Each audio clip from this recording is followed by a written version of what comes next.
i ty brutalu. Nie jest brutalem, tylko nad nim. On jest samowolnie. Samowolnie. On się chyba lubi przewracać. Chyba się lubi przewracać. Aha, tylko mnie gryzie.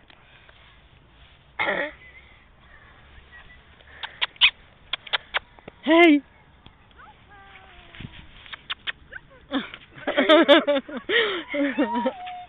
O Boże, jak się psem przewraca.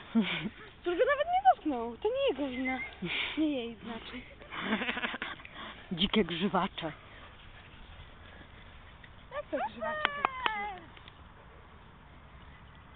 Też by je przyjechać.